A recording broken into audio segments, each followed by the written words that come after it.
Today on First Cup, we've got a whole bunch of hypotheticals that you dropped in the Facebook group. We've got jokes from Frank because it is Friday, and I'm wearing a robe. So stick around, we roll, and well, that doesn't make any sense. 15? It says I've been live for a minute 45. How is that possible? That doesn't make sense. I don't know. We'll say 3, 2, 1.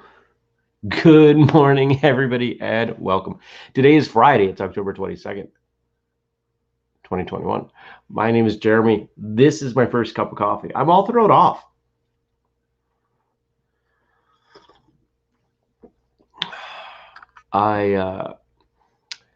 As I was getting some things together yesterday to leave the house, I noticed in my, good morning, Daniel.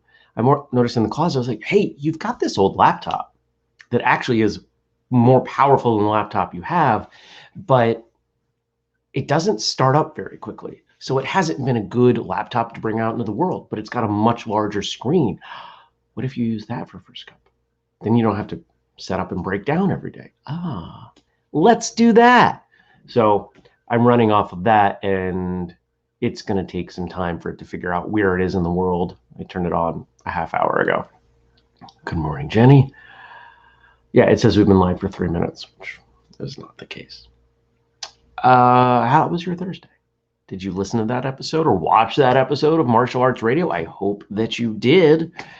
And I hope you got something out of it. The idea of our time training with people as you know, how much are we competing with them to be better? How much are we cooperating with them to advance them and their training? So yesterday after the show, drove down to Manchester, New Hampshire, had a great session with my friend, past guest on the show, Tony Jaa.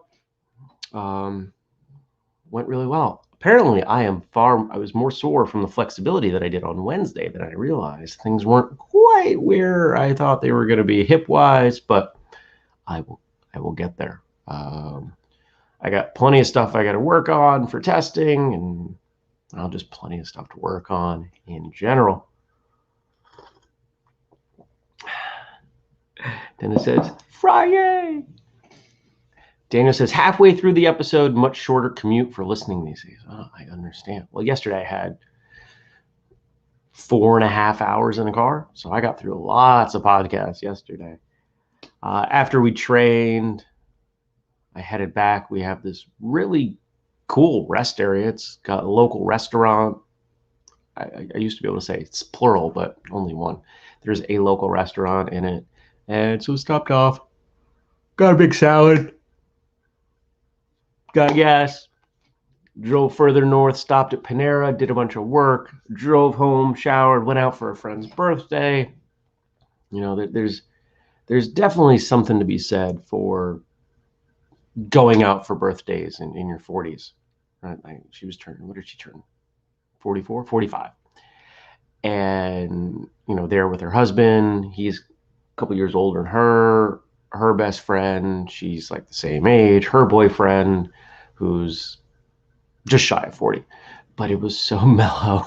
It was like, we had dinner and we talked at a bar. I mean, this is the kind of place that we used to go and just tear it up. But, you know, we just, everybody left and I was like, nice to see you. Let's get together again soon. It's getting old stuff. It's weird.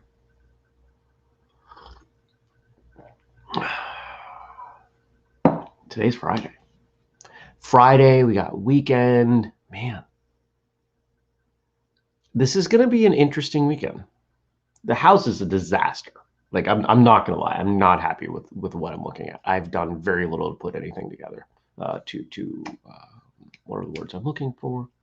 I've done very little to clean up and rearrange and organize, even though I think I've done 4 loads of dishes this week. As I unpack my father's stuff, I'm finding like dishes that I didn't expect to be there. They've been in a box for 12 years. I'm going to wash them and then decide if I want to keep them. But I've got a friend coming in for the weekend. He'll be here for a couple nights. We're going to go to the shooting range and who knows what else, probably just hang out and complain about various aspects of life. Isn't that what old friends do? It's like, rah, rah, rah, rah. No, that's not what he and I do. We have a good time. Anyway, he's an old high school friend. And so today, co-working space. We've got our first frost, it looks like tonight. I have to do final harvest this morning. I wanted to do it yesterday, but there was no time. So that's what we're doing. As soon as I'm done with the show, I will get dressed. I will go outside. I'll be pulling beets and carrots and what else is out there still? Turnips, radishes. It's mostly root vegetables that are left. And we'll see how we do.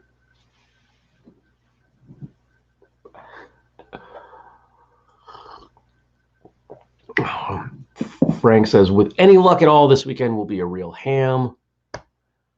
I feel like he's referencing something I'm not getting. Sorry. I'm not fully awake.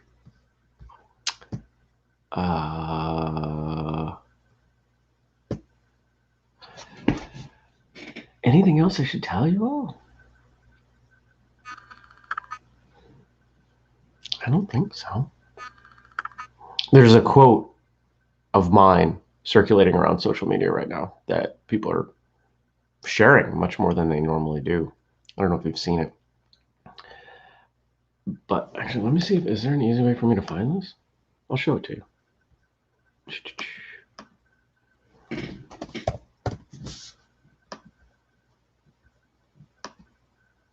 See, if I prepared for these shows, I would have this sort of stuff, but I don't. I just show up. And it's Friday, so I'm wearing a robe. Here it is. All right, let's share that screen. Share screen. I understand. Share this tab. Facebook, share. So if you espouse the character building benefits of martial arts practice, then trash someone else's art, you clearly missed an important step along the way. I am just getting really, really sick of all the crummy back and forth. You know, there's somebody on TikTok that he's got 150,000 followers. He's a kung fu guy. He's a Wing Chun guy, and been following him, and all of his content is responding to trolls saying Wing Chun doesn't work, like all of it.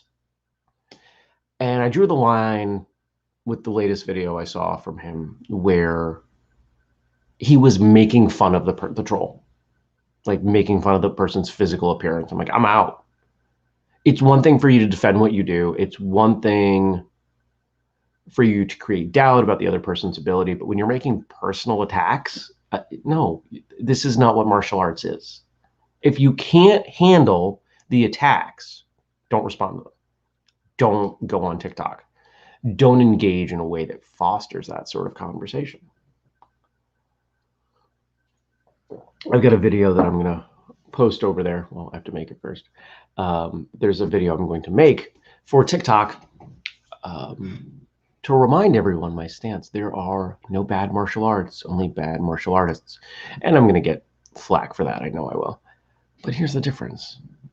I'm not going to do 400 responses suggesting people come fight me, which is what I've been seeing of late.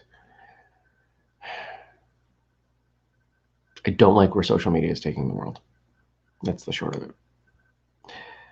Good morning, Eric. Well, let's switch gears. Let's flip over to Facebook.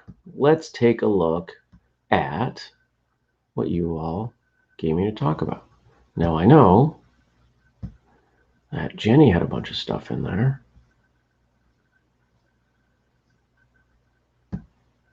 And Frank's got jokes. Ah, that's the ham thing. October is Eat Country Ham Month. What do you call a dinosaur dressed as a pig? Jurassic Pork. What's the name of the movie about bacon? Hamlet. Did you hear about the bacon tree attacking us? It was a ham bush. That's good. What do you call a pig thief? A hamburglar. What is a pig's most used body part? The hamstring. What do you call ham that feels better? Cured ham. Where's the cheapest place to buy ham? Amazon. What do pigs learn in the army? Ham-to-ham combat. What do you get when a pig and a chicken bump into each other? Ham and eggs. What's a golfer's favorite lunch? A ham sandwich. And what kind of witch has cheese and ham on it? A sandwich. Good stuff as always from Freg. Thank you, Freg. And then we got 400 different things here. Not really. From Matt and Jenny, which I appreciate. Daniel says, is it social media that's taking the world there, or the world that has taken social media there? You could make an argument for both, but here's why I put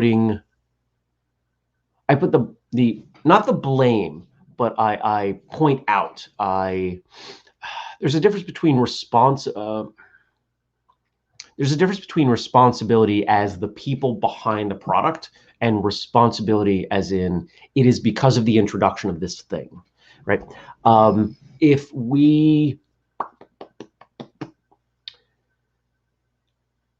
If I import some food and it has a bug that isn't native to this area, and that bug thrives and pushes out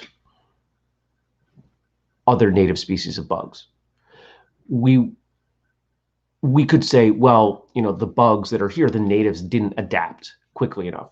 Or we could say it's the introduction of that new species. That's kind of how I look at it. Eric says, if you're not trash talking, that means you're not training. I agree. So to pull back to Daniel, what are the things that get the most attention on social media? It's negativity. Right? The algorithms generally integrated into social media platforms are based around engagement response. We are hardwired to respond more to things that are negative, critical, that we feel fear over or threatening. Social media platforms know this. So whether it is the fault of the social media or it is the fault of the people watching, listening, reading the social media, it is still because of the social media. And what I'm seeing is that most of us, the vast majority of people do not have the ability to extract themselves from what social media is sharing with them and move on with their lives. If I see someone say something that I think is dumb or lame or wrong or angry, I don't invest my time in trying to change their mind when I know I can't. I see people drawing, I won't give the details on this one because this is someone who comes out of the martial arts community that I think very highly of. There was somebody, they posted something and it was comparing a historical event to something that is a little more contemporary. And I tried to reach out, and I did reach out, and I said, you're missing some context here, because this event occurred when I was a kid, and I remember it. You were not alive. And what came back was really an arrogant answer, as if they fully understood everything. And now I'm out. This is someone I've often engaged with before, in support, in criticism, but in a mentorish sort of way. But you got to learn when it's not going to do anything. It's a waste of time. And this would have been a waste of time.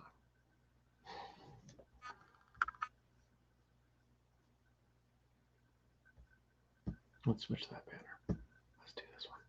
Turn this one off. There we go. Other than just putting on gear and having students hit each other, what are different drills to have students become more comfortable getting hit? This is, Jenny posted this from her husband, Matt. The only way for people to get more comfortable getting hit is to have them getting hit.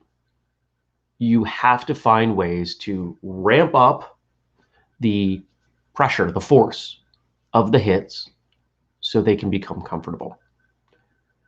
You can start with something like a paddle, kicking paddle, bopping them on the head.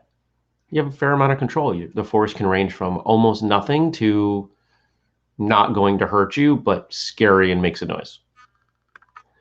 I've had experiences with kids when I was a younger instructor and I bopped one on the head and he had a meltdown because it was so foreign to him. Now, he wasn't hurt, but he didn't have any context to explain what that response was. Did you hear that whistle? This is going to take some time for me to get used to. I don't have my Invisalign in right now. Almost done with these. You could use just about anything. And I think the key is using a tool that is not a fist or a foot. It's a paddle or a shield, or maybe you have a pair of foam nunchaku and you can, bop. But it's an important thing to do. It's something that I think most students don't experience much of.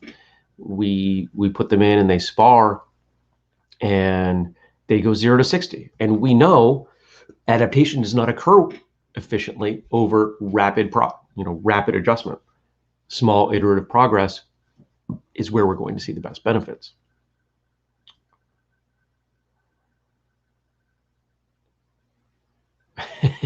Daniel says, I had to find this. A few new comments came in. Working up from a tap with a kicking paddle to re-stomping the groin. I don't suggest stomping, and definitely don't suggest re-stomping any groins as part of your instruction. But I think we've all seen that video of the man in China getting his groin kicked repeatedly by someone. Yeah, apparently that's a thing. And who did I talk to? Oh, one of the interviews I did on Tuesday, and you'll hear it if you listen to the show, the guest talks about a situation where someone he knows was intentionally kicked in the groin as part of their training. Oh, no thanks. No thank you. I'm out. When it comes to self-defense, do you prefer finishing with something like a simple release and run, a strike to finish immobilize the attacker to keep them from attacking you again, or a lock compliance style move? None of the above. I prefer to finish with the opponent on the ground. When I work self-defense sequences, it follows a very simple formula. And I don't think anyone taught me this. This is just what I've fallen into because it's really efficient for me and for the way I work. One, get offline, which is a combination of block or guard and movement. So generally, if you are coming in at me, I will step at an angle, depending on what side you're initiating with, and I will usually block counter quickly, and my next movement will set up how I get behind you. So if you come in and you punch me, I'm usually, some kind of, let's say brush grab, strike, pop to the head. I've got control of this arm. I'm probably going to come around and kick to the back of that knee. Now your balance is off, if not knee buckled. I'm going to step behind. I'm probably going to grab up under the nose, and then you're going to go down. And hopefully that happens quickly enough that you are immobilized long enough that I can deal with a second attacker if need be, or I can choose to run, or if you're getting back up or presenting a weapon, I have a little bit of time. Right? That's my general philosophy. Get them on the ground, because people on the ground, they don't feel very feisty generally. And of course, for those of you watching live, I want to hear how you're answering these questions. If you could have an animal companion to train with, similar to Tony Jaa and the elephant in The Protector, what would you choose? Is this a real animal or a fake animal? Can I have a dragon? A dog. It would be a dog. I've read the accounts of people, usually it's law enforcement with canine, do they call them officers? With canine partners. And the idea of having a dog that has my back, that I could work with in a self-defense capacity, fascinates me. I don't know that I'll ever have time to do that, but I think that would be really cool. And let's keep in mind the type of dogs that I want aren't really suited to that.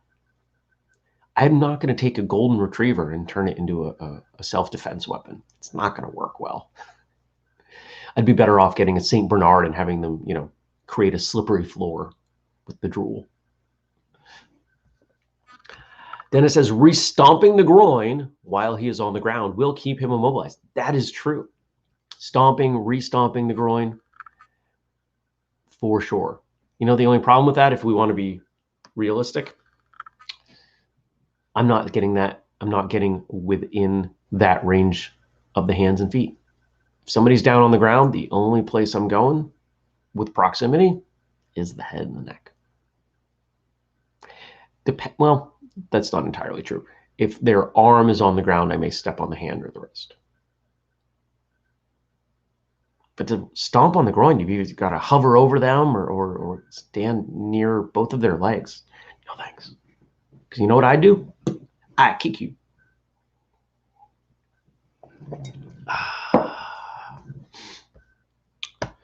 Daniel says, police dogs are stupidly effective. I believe we'd be better off in the UK replacing a whole lot of patrolling cops with one cop and his. You are probably right. People get intimidated by dogs that they know can tear them apart. Dogs are fast, and if they need to be, they're really mean. Human beings can be just as fast and just as mean. We're just not conditioned to believe that people are usually like that. And let's face it, if a police officer starts biting someone because they're not compliant, it's probably going to be termed excessive force. I have no problem biting someone. If you're trying to hurt me, I will bite you, claw you, scratch you, kick you. I would do anything I can.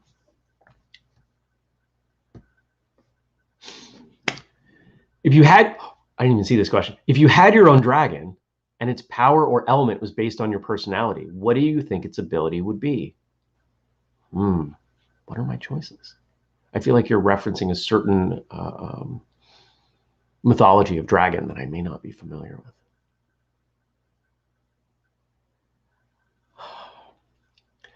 Lately, the thing that people have referred to me about, yeah, Jenny mentions John Wick. The thing that people have pointed out to me is that maybe it's just in contrast to the rest of the world right now, but that I'm compassionate. I've got a lot of empathy. So maybe this dragon would be able to know stuff or read minds, hopefully at least mine, because then we could really do some damage. I mean, it's a dragon. You know, dragon's going to do some damage without me, but I don't know. Maybe I could sit on its back with a sword.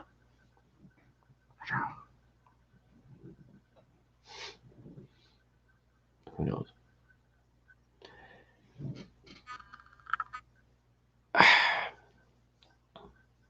There are people who still may not have seen it, so I'm not going to ruin it. But the final scene, the final fight in Game of Thrones, those dragons were not used properly. It was very obvious.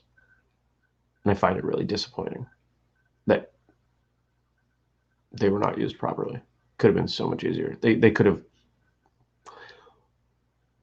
just those two dragons, 3 dragons, just the dragons, however many dragons, just the dragons at the end could have won that whole thing if they'd done it properly. They didn't do it properly. Message me if you want more.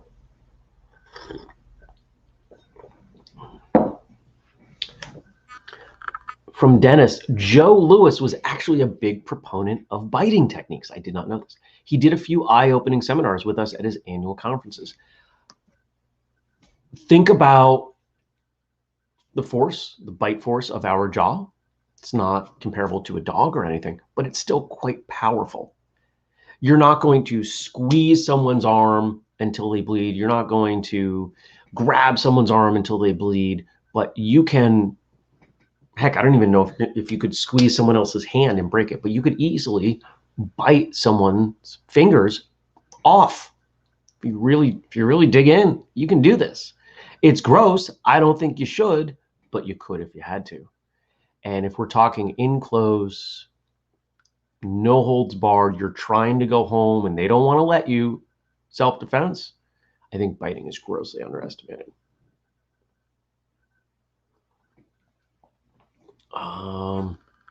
Let's see, maybe one more. If you had the opportunity to create a more unique division for a tournament, something outside of the typical forums, weapons breaking, sparring or rolling, all being single competitor events, what would it be or involve? I want to see more group events. Now, back in, when was this, 2017? Maybe 2018? We tried to get something off the ground with local promoters that we called Skills Clash.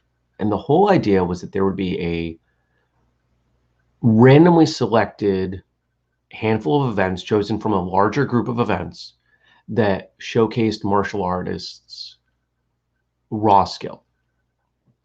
How many kicks can you execute on the bag and then touch your foot to the floor in 60 seconds? How high can you jump?